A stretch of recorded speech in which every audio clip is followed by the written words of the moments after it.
کو احتیاط کہتے ہیں۔ احتیاط فی الامور امام ابو حنیفہ کے ہاں واجب ہے۔ فتاوی عالمگیری زلت القاری میں لکھا الا القراءۃ، لیکن امام صاحب کہتے ہیں کہ اجمی لوگ قرآن شریف صحیح نہیں پڑھ سکتے۔ عجم میں بڑے بڑے علماء، بڑے بڑے فضلاء، بڑے بڑے قراء، پانی پت کے اور دودھ پتی کے، وہ ابھی تک زوات کرتے ہیں۔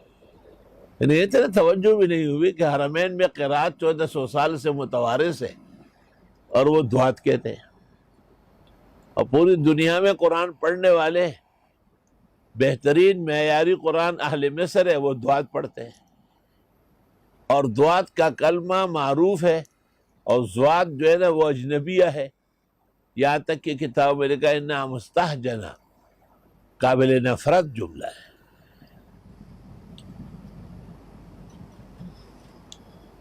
حنفی کتب معتبرہ فقہ اکبر وغیرہ کے شروع میں ہے کہ اگر کسی نے قصداً دعات کی جگہ زوات کہا تو فسدت صلاۃ، نماز فاسد ہو جائے گی، اور اگر یہ اعتقاد ہو کہ زوات ہی صحیح ہے تو سوارا مرتدہ وبانت عنہ امرأتہ، اس کی بیوی بھی اس پر حرام ہو گئی۔ مجھے بہت دکھ سے کہنا پڑتا ہے کہ اہل حق غلطی میں مبتلا ہے۔ محقق الاثر امام اہل سنت فخر دیوبند، ترجمان احناف شیخ و مرشد مولانا سرفراز خان نے اپنی کتاب تنقید متین بر تفسیر نعیم الدین میں لکھا ہے کہ اکثر اہل حق زوات کہتے ہیں۔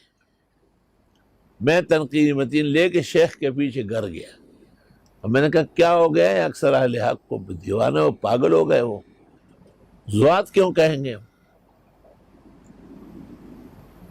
تو انہوں نے کہا یہ جگہ غلط ہو گئی۔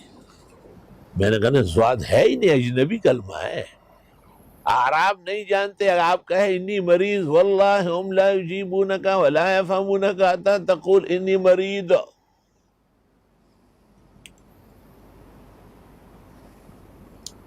فقی الہند اور محدث الہند مولانا رشید احمد صاحب گنگوئی نور اللہ مرقدہ نے فتاوی رشیدیہ میں لکھا ہے کافی سوالوں کے جوابات کے بعد کہ بہرحال پر دال پڑھنا چاہیے، یعنی مغدوب اور دوال۔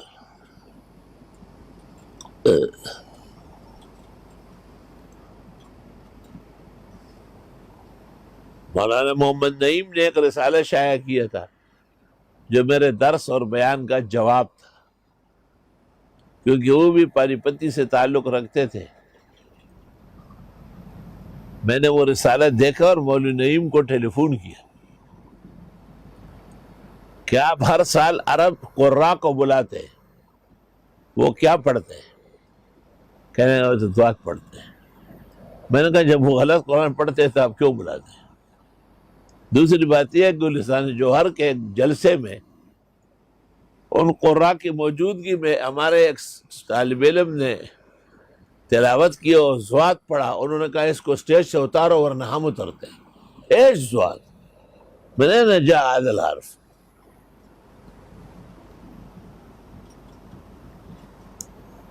تو میں نے مولوی محمد نعیم اللہ اب اس کی مغفرت فرمائے، بڑی اونچی جگہ گئے ہیں، اور امید ہے اللہ ان کے ساتھ احسان کرے گا۔